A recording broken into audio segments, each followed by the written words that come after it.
Yo, what's up, guys? I'm here with my dog. Say hi. And we are headed over to GameStop to submit some cards to PSA for grading. You probably heard, I think this is a relatively new thing. I just learned about it like a week ago, that GameStop will submit cards to PSA for you now. And given the experience the last time I did a PSA submission, I'll link to that video in the description here.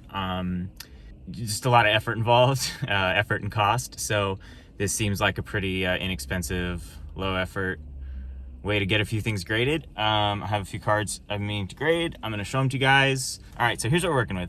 It's 3 baseball cards, 1 Pokemon card. I know this is primarily a baseball channel, but this is a Japanese Dark Dragonite. This sat in a drawer in my childhood home for probably about 20 years. I had somehow had the forethought to sleeve it as a kid.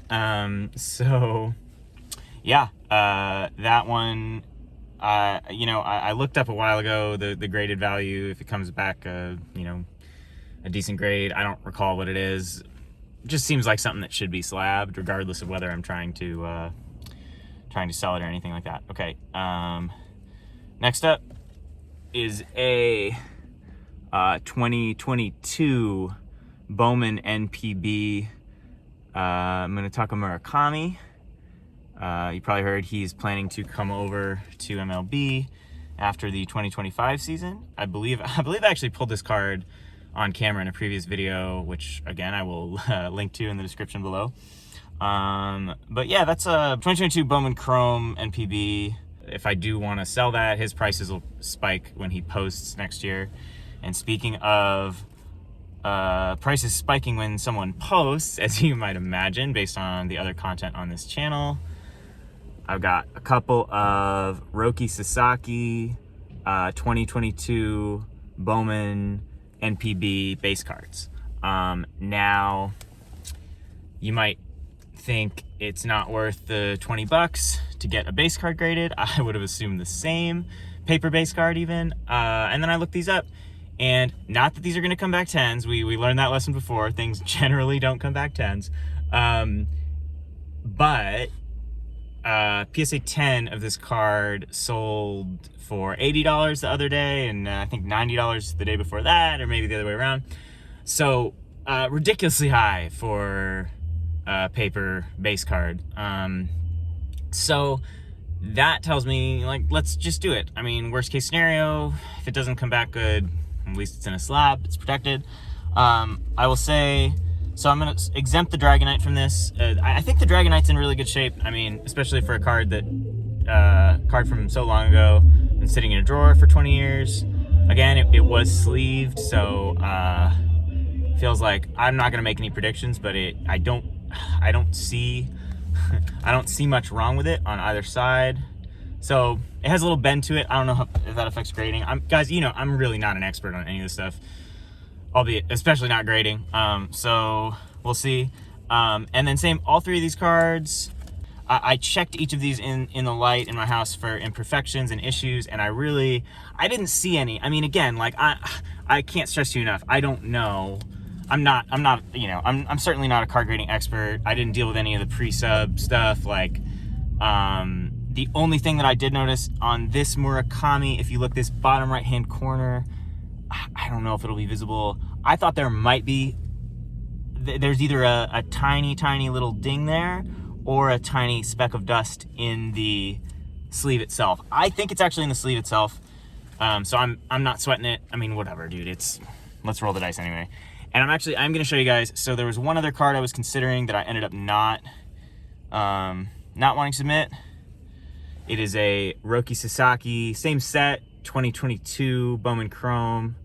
2022 Bowman. In this case, it is a Chrome base card. And the reason I will take this one out, since I'm not submitting it anyway, the reason that I chose not to submit this is when I pulled it out of the sleeve, it's very small, but there is, you can see just a minor imperfection,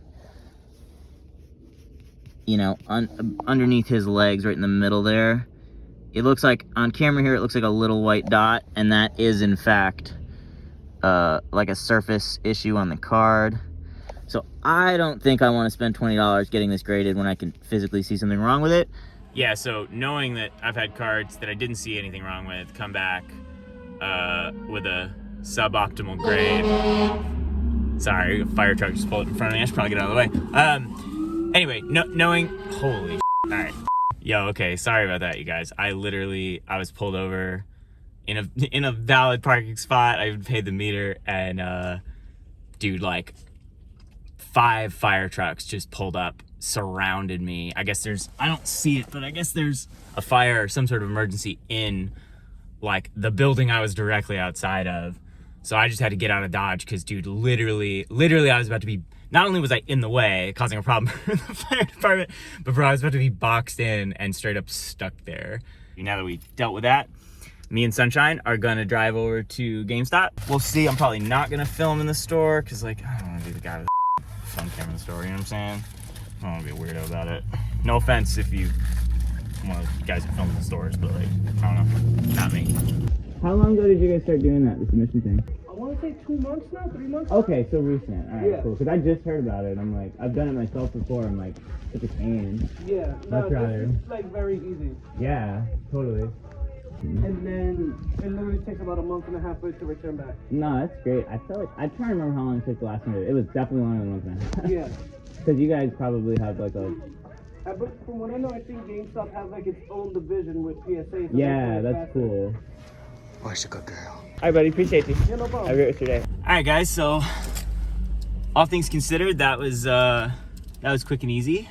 I think I spent about $90 for the 4 cards. I got physical receipts with the information on them, and then they sent a confirmation as well. So, I'll do a follow-up video as we follow the tracking. Sounds like about a month and a half, which is definitely faster than when I submitted myself. So yeah, I mean, so far, dude definitely seemed to know what he was doing. So far, definitely like positive experience. Nothing bad to say about doing a submission through GameStop. So if you got some stuff you're thinking about grading, save yourself the hassle of having to do it all yourself. Yeah, seems like a good option. All right, well, we're gonna head home, and I'll keep you guys updated. Hope one of those Rokis comes back to 10, and then what, we break even on this, right? All right, guys, I'm back home now. I just I thought of, there's 2 things I forgot to mention. So one is I wanted to flag the fact that if you're submitting, this might be obvious, but if you're submitting baseball or whatever sport, and you're also submitting Pokemon or another TCG, those go in as 2 separate orders, which just means you have to pay for the shipping twice. The other thing I want to call attention to was in terms of convenience and you know, why this is worth doing is I'm remembering from when I did the submission myself, the amount of like things to fill out and paperwork and like looking up and identifying the card on PSA's website. For me personally, I mean, maybe I'm just being lazy. Maybe it's just that I'm inexperienced. I don't know, you know, whatever. But like for me, that was a solid amount of legwork that, you know, I circumvented by just going to GameStop. So, you know, just two more marks in favor of doing it this way. So whatever. I just felt like those couple of things were worth mentioning.